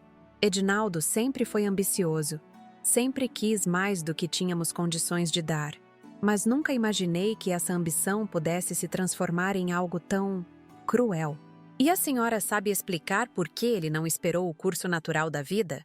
Afinal, como única herdeira, a senhora eventualmente deixaria tudo para ele. Essa pergunta me perseguia há meses. Por que a pressa? Por que não aguardar o inevitável? As dívidas, respondi simplesmente. Ele estava afundado em dívidas, prestes a perder tudo. Não podia esperar. Quando o advogado de defesa começou seu questionamento, tentou sutilmente insinuar que eu poderia estar confusa, que talvez tivesse interpretado mal as intenções de meu filho. Senhora Peixoto, com todo respeito à sua idade, tenho 67 anos, doutor, não 97, interrompi, causando algumas risadas contidas na plateia. Minha memória e discernimento estão perfeitamente intactos, como atestado pela doutora Iracema e outros especialistas. Encontrei documentos concretos, o chocolate foi analisado em laboratório, há gravações das conversas. Não estamos falando de impressões subjetivas, mas de evidências científicas. O advogado recuou, percebendo que não conseguiria me desestabilizar. Ao final de meu testemunho, quando passei novamente pela mesa onde Edinaldo e Vitória estavam sentados, notei algo inesperado, lágrimas silenciosas escorrendo pelo rosto de meu filho. Eram as primeiras lágrimas que o via derramar desde que era menino. O que elas significavam, eu nunca saberia com certeza. Após 3 dias de julgamento, veio a sentença. Edinaldo foi condenado a 12 anos de prisão por tentativa de homicídio qualificado contra a ascendente, mais 5 anos pelos crimes financeiros descobertos durante a investigação. Vitória recebeu 8 anos como cúmplice. As farmácias seriam fechadas, os bens leiloados para pagar dívidas e multas. A casa onde Miguel e Clara haviam crescido seria perdida. Ao ouvir as sentenças, senti não a satisfação da vingança, mas o peso solene da justiça. Não havia vencedores reais naquela sala, apenas pessoas quebradas, vidas despedaçadas e 2 crianças inocentes que pagariam o preço mais alto pela ganância dos pais. Quando saí do fórum, enfrentando o corredor de jornalistas que gritavam perguntas, mantive a cabeça erguida e o passo firme. Senhora Peixoto, como se sente vendo seu filho condenado? Vai visitar Edinaldo na prisão? O que dirá os seus netos sobre o pai deles? A delegada Solange criou um cordão de proteção ao meu redor, conduzindo-me até o carro oficial que me levaria para casa. A senhora não precisa responder nada, garantiu-me. Já fez mais do que sua parte. No caminho para casa, observei pelas janelas do carro a cidade que sempre conheci, mas que agora parecia diferente. As ruas familiares, os prédios históricos, o Guaíba refletindo o sol da tarde, tudo continuava lá, imutável, enquanto minha vida havia sido completamente transformada. Havia uma lição nisso, pensei. O mundo segue girando, indiferente às nossas tragédias pessoais. Cabe a nós encontrar forças para seguir também. Em casa, Miguel e Clara me esperavam ansiosos. Havíamos decidido, após consultas com a psicóloga que os acompanhava, não levá-los ao julgamento. A exposição seria traumática demais. Mas eles sabiam o que estava acontecendo. Entendiam que hoje seria decidido o futuro de seus pais. E então, vovó? Perguntou Miguel assim que entrei. Seu rosto jovem marcado por uma seriedade que nenhuma criança deveria carregar. Sentei-me com eles na sala, tomando suas mãos nas minhas. Com palavras simples e diretas, expliquei as sentenças, o que significavam em termos práticos, quanto tempo seus pais ficariam afastados. Clara chorou, aninhando-se em meu colo como fazia quando era bebê. Miguel manteve-se estoico, apenas um tremor no lábio inferior denunciando a tempestade emocional que enfrentava internamente. Vocês poderão visitá-los, se quiserem, expliquei. Há programas especiais para visitas de crianças. A decisão será de vocês. Não vou forçá-los a nada. Eu quero ver a mamãe, disse Clara entre soluços. Mesmo que ela tenha feito coisas ruins. Miguel balançou a cabeça negativamente. Eu não sei se quero ver alguém que tentou matar a própria mãe. Que tipo de pessoa faz isso? Não tinha respostas fáceis para oferecer. Apenas abracei-os, permitindo que expressassem suas emoções confusas, garantindo que estávamos juntos nessa jornada difícil, que encontraríamos um caminho através da escuridão. Naquela noite, após colocá-los na cama, sentei-me na varanda com Geraldo, que havia retornado para verificar como estávamos. O céu noturno de Porto Alegre se estendia acima de nós, pontilhado de estrelas que pareciam indiferentes aos dramas humanos desenrolando-se sob sua luz distante. "Está acabado, então", comentou ele, sua voz grave quebrando o silêncio. "O julgamento, sim", respondi. "Mas a história apenas começou de uma nova forma. Nas semanas que se seguiram, estabelecemos gradualmente uma nova normalidade. As crianças retomaram a escola em tempo integral. Eu me adaptei à rotina de avó em tempo integral. Contratei uma diarista para ajudar com a casa 2 vezes por semana. Meus 67 anos começavam a pesar mais quando somados às responsabilidades de criar 2 crianças. Mas havia uma energia renovada em mim, um propósito que há muito não sentia. O caso continuou atraindo atenção. Jornalistas queriam entrevistas. Produtores de TV falavam em documentários. Editoras sugeriam livros. Recusei tudo. Nossa história não era entretenimento. Era nossa vida real, nossa dor privada. Apenas concordei em participar, anonimamente, de uma campanha de conscientização sobre violência contra idosos. Se minha experiência pudesse ajudar outros a reconhecerem sinais de perigo, a buscarem ajuda antes que fosse tarde demais, então algo de bom poderia surgir daquela tragédia. 6 meses após o julgamento, recebi uma carta da prisão. Reconheci imediatamente a caligrafia de Edinaldo, a mesma que via em bilhetes de escola, cartões de aniversário, ao longo de décadas. Hesitei em abri-la. O que poderia ele dizer que mudaria algo? Que apagaria o que havia feito? Deixei a carta sobre a cômoda por 3 dias, debatendo-me internamente. Finalmente, numa manhã enquanto as crianças estavam na escola, sentei-me na cama e abri o envelope com mãos trêmulas. "Mãe", começava a carta. A palavra simples que carregava tantos significados, tantas camadas de amor, dever e agora, traição.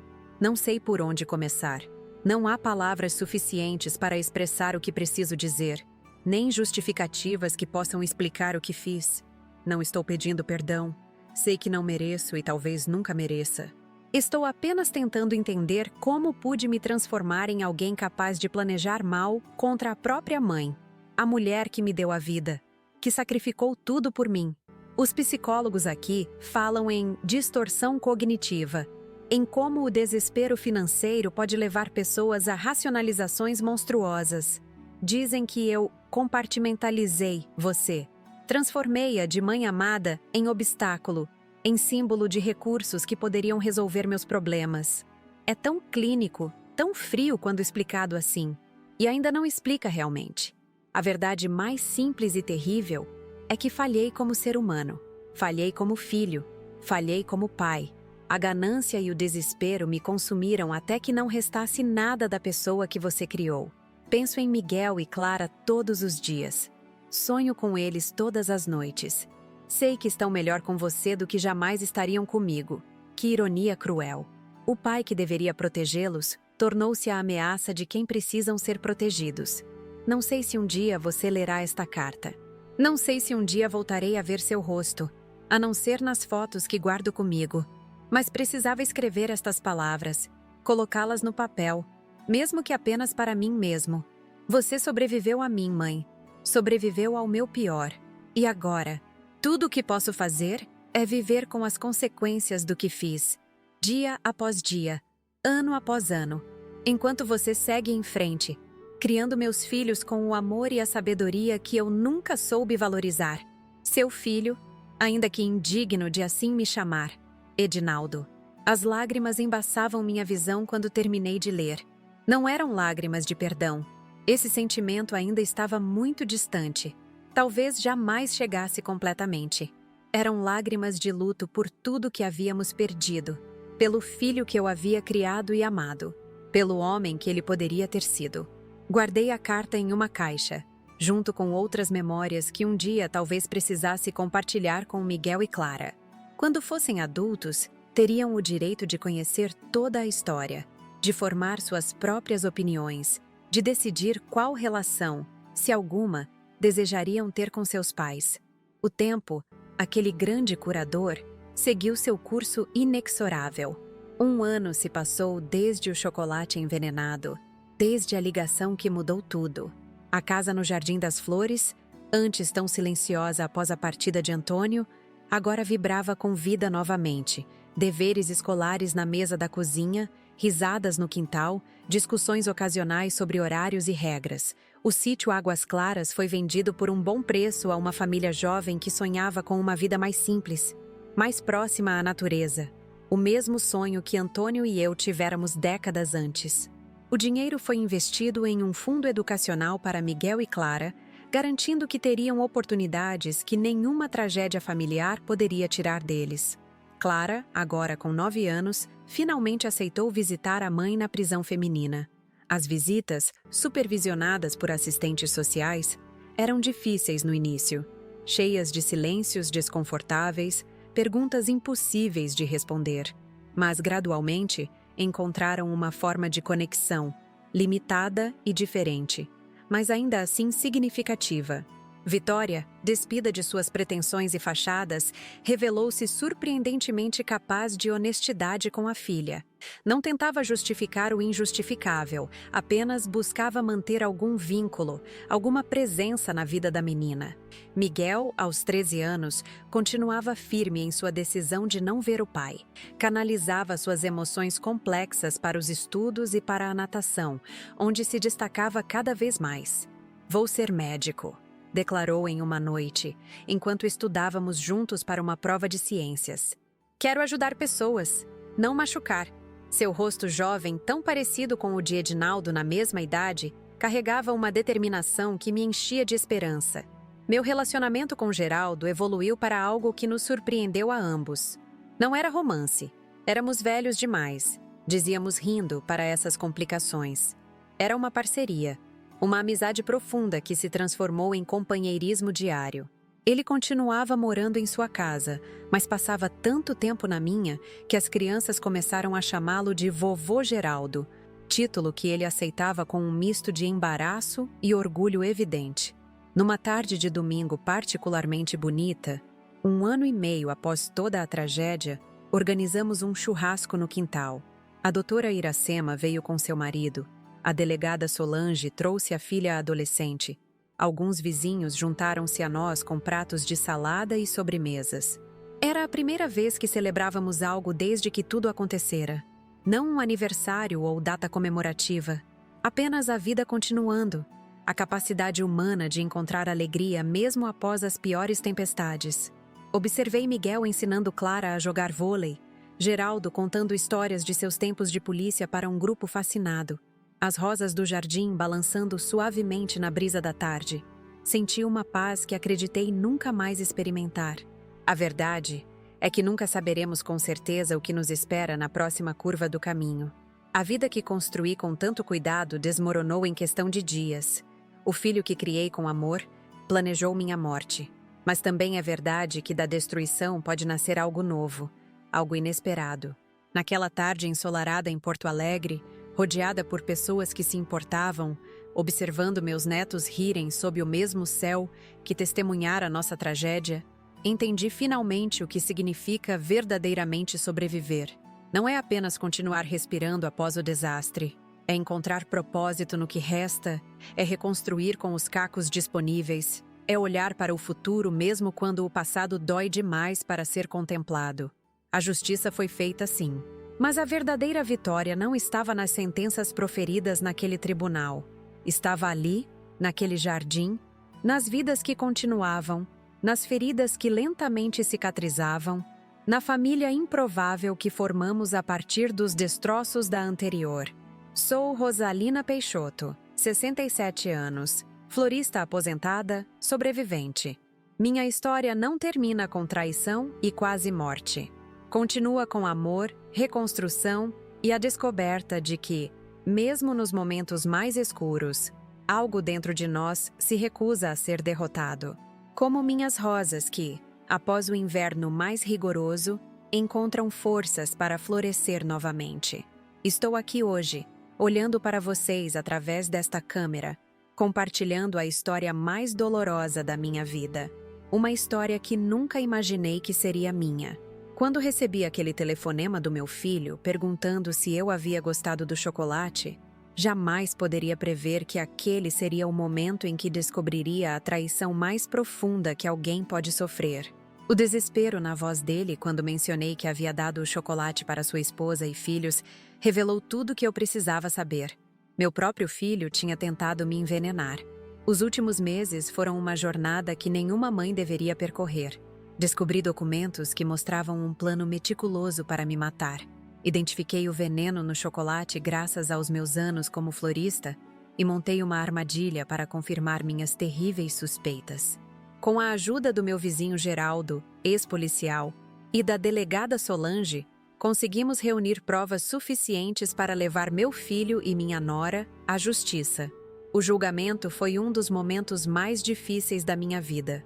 Sentada naquele tribunal, enfrentando o olhar do menino que embalei em meus braços, agora um homem que planejou friamente minha morte por dinheiro, por uma casa e um sítio, por uma herança que eventualmente seria dele de qualquer forma, se apenas tivesse paciência. Mas as dívidas e a ganância não esperam. A sentença foi dura, mas justa. 17 anos para Edinaldo, 8 para Vitória. As farmácias fechadas, os bens leiloados, uma vida inteira reduzida a escombros. E no meio de tudo isso, 2 crianças inocentes, Miguel e Clara, meus netos de 12 e 8 anos. Crianças que, da noite para o dia, perderam os pais para o sistema prisional e tiveram que recomeçar suas vidas com uma avó de 67 anos. A adaptação foi difícil. As noites de choro, as perguntas impossíveis de responder, a raiva de Miguel, as saudades confusas de Clara. Mas cada dia trouxe pequenos progressos, pequenas vitórias que, somadas, começaram a formar uma nova normalidade. Vendi o sítio Águas Claras, aquele pedaço de terra que Antônio e eu compramos com tanto sacrifício, sonhando com uma aposentadoria tranquila que nunca veio. O dinheiro foi investido no futuro educacional de Miguel e Clara. Isso ninguém poderá tirar deles, nem mesmo os erros terríveis dos pais. Clara eventualmente decidiu visitar a mãe na prisão. Essas visitas são difíceis, carregadas de emoções contraditórias, mas importantes para ela processar tudo o que aconteceu. Miguel, por outro lado, transformou sua dor em determinação. Quer ser médico, quer salvar vidas. Talvez uma forma de contrabalançar o legado sombrio que recebeu. A comunidade do Jardim das Flores me surpreendeu com sua solidariedade. Vizinhos que eu mal conhecia apareceram com comida, ofertas de ajuda, palavras de conforto. Geraldo, meu vizinho de décadas, tornou-se um pilar fundamental nessa nova fase da vida. As crianças até o chamam de vovô agora, título que ele carrega com orgulho discreto. A carta que recebi de Edinaldo da prisão, 6 meses depois do julgamento, não trouxe perdão ou encerramento completo. Algumas feridas são profundas demais para cicatrizar totalmente, mas trouxe um vislumbre do filho que conheci, reconhecendo a monstruosidade de seus atos sem tentar justificá-los. Guardei essa carta para quando Miguel e Clara forem adultos e puderem decidir por si mesmos que relacionamento, se algum, querem ter com seus pais. A vida segue, de formas inesperadas. A casa que antes era silenciosa após a morte de Antônio, agora pulsa com vida novamente. Deveres escolares, risadas no jardim, discussões sobre horários de dormir. Tenho 67 anos e estou criando crianças novamente, enfrentando desafios que nunca imaginei nesta fase da vida. Mas há uma força renovada em mim, um propósito claro que me levanta todas as manhãs. Se pudesse deixar uma mensagem para quem está me assistindo agora, seria esta: confiem nos seus instintos. Quando algo não parece certo, provavelmente não está. Se eu não tivesse prestado atenção aos sinais, se não tivesse notado o cheiro estranho naquele chocolate, se não tivesse questionado as atitudes suspeitas, não estaria aqui hoje compartilhando esta história. E para os idosos que me assistem, vocês não estão sozinhos. Há ajuda disponível. Há pessoas como a delegada Solange, como o Geraldo, como a doutora Iracema, prontas para acreditar em vocês, para lutar por vocês. A idade nos traz sabedoria, e essa sabedoria pode salvar nossas vidas, como salvou a minha. Para os jovens, cuidem de seus avós, valorizem a sabedoria deles. Eles construíram o mundo que vocês habitam. Sacrificaram-se por filhos e netos, merecem respeito e proteção em seus anos dourados. Miguel e Clara aprenderam essa lição da maneira mais dura possível. Não deixem que seja tarde demais para vocês também. Esta história que compartilhei com vocês hoje no canal Vovó Lembrou não é apenas sobre traição e crime. É sobre reconstrução, sobre encontrar força quando achamos que não temos mais nada a dar. É sobre família. Não apenas a que nascemos, mas a que criamos nas ruínas do que foi destruído.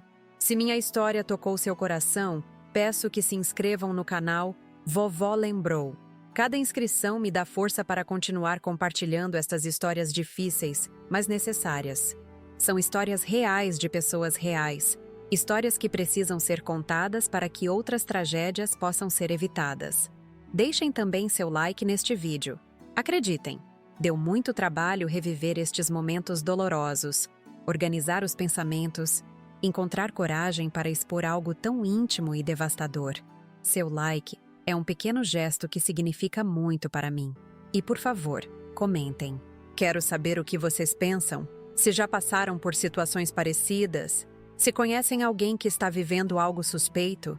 Seus comentários criam uma comunidade de apoio, um espaço onde podemos compartilhar experiências e ajudar uns aos outros. Esta não é apenas minha história. É um alerta, um testemunho, uma mão estendida para quem possa estar passando por algo semelhante.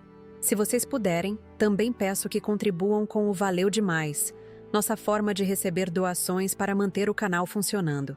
Produzir estes vídeos tem custos: equipamento, edição, pesquisa. Sua contribuição, por menor que seja, ajuda a trazer mais vídeos diários, alcançando mais pessoas, salvando potencialmente mais vidas. Isso significaria muito para nosso trabalho. Visitem também nossos outros vídeos. Há tantas histórias importantes sendo contadas aqui no Vovó Lembrou. Histórias de superação, de alerta, de sabedoria acumulada através das décadas. Histórias que podem fazer a diferença na vida de alguém. Hoje, com 67 anos, olho para o futuro com uma perspectiva que nunca imaginei ter. Meus netos crescerão, seguirão seus caminhos. Eu envelhecerei ainda mais, enfrentarei novos desafios. Mas carrego comigo a certeza de que sobrevivi ao impensável, de que transformei uma tragédia em um recomeço. As rosas no meu jardim continuam a florescer a cada primavera, indiferentes ao drama humano que se desenrolou ao seu redor. Há uma lição nisso, na persistência da vida, na beleza que teima em existir mesmo após o inverno mais rigoroso. De Porto Alegre para todo o Brasil, sou Rosalina Peixoto, sobrevivente, avó, contadora de histórias. Esta foi minha história no canal Vovó Lembrou. Até o próximo relato. E lembrem-se, a verdadeira força não está em nunca cair, mas em levantar-se depois de cada queda, em reconstruir quando tudo parece perdido. Foi o que fiz. É o que continuarei fazendo, um dia de cada vez. Um momento de cada vez. Não se esqueçam de se inscrever, deixar o like, comentar e apoiar o canal com o Valeu Demais. Cada contribuição, cada gesto de apoio me ajuda a continuar esta missão de compartilhar histórias que podem salvar vidas. Voltem na próxima semana para mais um relato emocionante aqui no Vovó Lembrou. Sua presença significa o mundo para mim. Obrigada por me ouvirem hoje.